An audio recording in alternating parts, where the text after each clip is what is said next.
पास नहीं अपना घर था रहने के लिए, ना खाने के लिए पैसे। वो एक दिन सरकारी हॉस्पिटल में गया अपना इलाज करवाने के लिए। वहाँ पर उसका मुफ्त का इलाज करने से पहले रिसेप्शनिस्ट ने उसे थोड़ा गुस्से में पूछा, पहले कहीं काम करते थे? इन्होंने जवाब दिया, जी करता था। दोबारा उस रिसेप्शनिस्ट ने पूछा, कितने पैसे मिलते थे वहाँ पर? इस गरीब इंसान ने पूछा, जी। रिसेप्शनिस्ट ने दोबारा कहा, अरे पैसे कितने मिलते थे पैसे? इस इंसान ने जवाब दिया, मेरी लास्ट सैलरी 12 करोड़ रुपए थी। अब इससे पहले कि आप कुछ सोचें कि ये सच भी है कि नहीं, तो ये सच स्टोरी है टोनी रीस की, जिन्होंने एक कंपनी बनाई थी कार बग के नाम से, जो कि व्हीकल ट्रैकिंग सिस्टम बनाती थी। यानी किसी भी कार को या इंसान को हम ट्रैक कैसे कर सकते हैं। ये गूगल मैप से पहले की बात थी, लेकिन ये कंपनी फेल हो गई। इनकी वाइफ ने इन्हें छोड़ दिया और एक जवान लड़के से शादी कर ली। इनकी एज ज्यादा हो गई है और काम करने में अब डिफिकल्टी होती है। इनके सारे पैसे खत्म हो चुके हैं और अब ये एक होम बस में रहते हैं और यही इनका अब घर है। टोनी रोज कहते हैं कि पहले मेरी बहुत से दोस्त थे क्योंकि मेरे पास बहुत से पैसे थे। आज कोई दोस्त नहीं है क्योंकि मेरे पास कोई पैसे नहीं है। Before in my life I had lots of friends, but only because I had a lot of money. पर अब सवाल आता है कि एक मिलियनेयर इस कंडीशन में पहुंचा कैसे?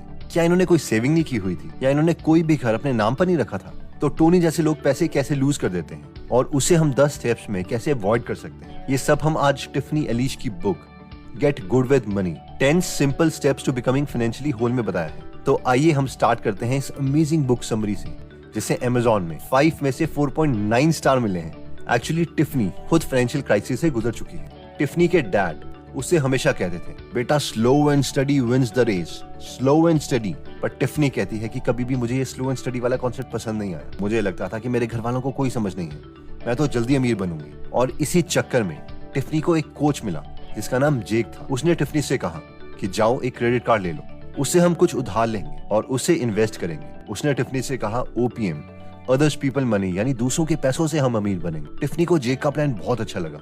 उसने क्रेडिट कार्ड से 75,000 रुपए निकलवा लिए और जेक को दे दिए। इतना ही नहीं, टिफनी को बहुत जल्दी अमीर बनना था, इसलिए उसने एक और गुरु का बिजनेस बिल्डिंग पर कोर्स कर लिया 50,000 रुपीज का। हुआ ये कि जेक उसके 75,000 रुपीज लेके भाग गया और बिल्डिंग बिजनेस का कोर्स 50,000 रुपीज की वैल्यू नहीं दे पाया। इस वक्त टिफनी क्रेडिट कार्ड के उधार में भी थी, उसके पास स्टूडेंट लोन भी था और होम लोन भी चल रहा था। इन शॉर्ट, उसे अपने डैड की बात याद आई कि एक्चुअली में slow and steady wins the race. इसलिए उसने सोचा कि सबसे पहले वो मनी के बेसिक्स को समझे। उसने बहुत से सक्सेसफुल फ्रेंड्स की हेल्प ली, बुक्स को पढ़ा और करीब 10 साल में फाइनेंशियली होल बन गई। उसने नोटिस किया कि फाइनेंशियल फ्रीडम और फाइनेंशियली होल बनना एक दूसरे से डिफरेंट है और फाइनेंशियली होल बनने में 10 स्टेप्स आते हैं, जिसमें स्टेप नंबर 1 हमें 10% फाइनेंशियली होल बनाता है और यह है बजटिंग। ये स्टेप सबसे इजी है, लेकिन ये स्टेप कंप्लीट करने के बाद बहुत से लोग कह देते हैं, ओ यार इतने ज्यादा पैसे मैं इस चीज में वेस्ट कर रहा था, मेरी तो सेविंग ही 0 है, मैं लाइफ में कर क्या रहा था अभी तक, एक्सेट्रा। पर टिफनी कहती है कि इस स्टेप से हमें डरने की जरूरत नहीं है। इस स्टेप को हमें सेलिब्रेट करने की जरूरत है। हम अपनी फाइनेंशियल कंडीशन के बारे में सच में जानते हैं। ये वैसे ही है कि कई बार हमें हेल्थ के लिए भी लग रहा होता है कि कुछ गड़बड़ है, लेकिन फिर भी हम उसका मेडिकल टेस्ट नहीं करवाते और बाद में हमें उसके कंसिक्वेंसेस झेलने पड़ते हैं। इसमें बेसिकली हमें 3 चीजें करनी है। पहली चीज है कि हमें मनी इन लिस्ट बनानी है, यानी हमारे पास टोटल मंथ में पैसे कितने आते हैं। दूसरी चीज, हमें मनी आउट लिस्ट बनानी है, यानी हम किन किन चीजों में पैसे खर्च करते हैं। कई चीजें इंपॉर्टेंट हैं जैसे कि बिजली का बिल, पानी का बिल एक्सेट्रा, और कई चीजें बिल्कुल यूजलेस होंगी। तीसरी चीज, जो भी हम पैसे वेस्ट कर रहे हैं, यानी मनी आउट वाली लिस्ट से, उन सब बचे पैसों को हमें सेव करना है। लेकिन ये तभी होगा अगर हम खुद से खुद के पैसों को बचा सकें, और ये तब होगा जब हम इसे ऑटोमेट कर देंगे, यानी पैसे मंथ के शुरू में ही ऑटोमेटिकली बैंक अकाउंट से कट जाएंगे। स्टेप 2 हमें 20% फाइनेंशियली होल बनाता है और ये कहता है कि सेव लाइक अ स्क्विरल। ये हम सबको पता है कि पैसे तो हमें सेव करने हैं, लेकिन हमें से मैक्सिमम लोग ये सोचते हैं कि हमें पैसे इसीलिए सेव करने हैं ताकि बाद में हम उसे खर्च कर सकें।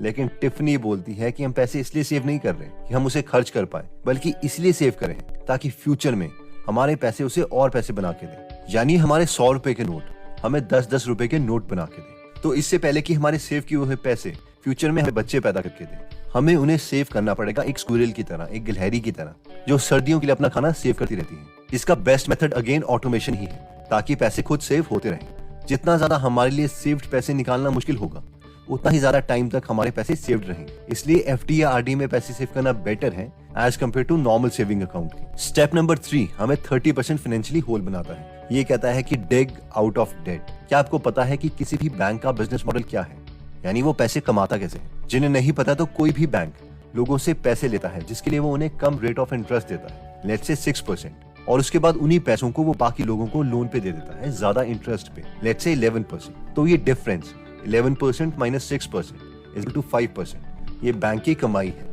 और ये कंपाउंड होता रहता है। यानी अगर आपने बैंक का लोन देने में एक भी ड्यू डेट मिस कर दी तो अगली बार हमारे इंटरेस्ट पर इंटरेस्ट लगेगा जो हमें कंगाल कर सकता है। इसलिए उधार को खत्म करना एक प्रायोरिटी होनी चाहिए। अगेन, हम अपनी विल पावर से नहीं जीत सकते, इसीलिए डेट पेमेंट को भी हमें ऑटोमेट करना पड़ेगा। अगर हमारे पास 2-3 लोन है और जैसे ही एक लोन हम पूरा खत्म कर देते हैं तो इसका मतलब ये नहीं है कि हम जितने पैसे से उसकी इंस्टॉलमेंट दे रहे थे उस पैसों को अब हम खर्च करने लगे, बल्कि हमें उस लोन की इंस्टॉलमेंट भी अगली बार नेक्स्ट लोन में देनी है ताकि एक एवलांचे इफेक्ट क्रिएट हो और सारे डेट जल्दी खत्म हो जाए। स्टेप नंबर 4 हमें 40% फाइनेंशियली होल बनाता है। ये कहता है स्कोर हाई। जब पहली बार टिफनी एक लड़के से मिली जिससे वो शादी करने वाली थी तो उसने उस लड़के से पूछा, तुम्हारा क्रेडिट स्कोर क्या है? हमें से जिन लोगों को नहीं पता तो हर देश में क्रेडिट स्कोर होता है जो बेसिकली बताता है कि हमारी फाइनेंशियल हालत कैसी है। इसे किसी एग्जाम के मार्क्स की तरह हम इमेजिन कर सकते हैं। इंडिया में हम सिबिल स्कोर मेजर करते हैं जो कि 300 से 900 तक का होता है। 750 से ज्यादा का सिबिल स्कोर अच्छा माना जाता है, यानी अगर हमें लोन दिया जाएगा तो हम उसे रीपे कर सकते हैं। इसलिए कई एप्लीकेशन जैसे कि नावी टाइप हमें 750 प्लस का सिबिल स्कोर पर बिना कोई पेपर के 5 लाख तक का लोन देने को तैयार हो जाती है, क्योंकि ये एक ऐसा नंबर है जो अकेले काफी एक्यूरेसी तक प्रेडिक्ट कर सकता है कि जिसे लोन दिया गया है क्या उसकी फाइनेंशियल हालत ठीक है या नहीं। Now the personal loans. My good salary and civil score over 750 got me an easy loan of 5 lakh. तो इसका मतलब ये नहीं है कि हम लोन ले लें, बस जब हमें अपना सिबिल स्कोर पता होगा तो हमें फीडबैक मिलता रहेगा। हाई सिबिल स्कोर का और क्या फायदा होगा इसके बारे में हम आगे बात करेंगे। स्टेप नंबर 5 हमें 50% फाइनेंशियल होल बनाता है जो कहता है लर्न टू अर्न। टिफनी की एक फ्रेंड थी सैंडी जो कि एक ह्यूमन रिसोर्स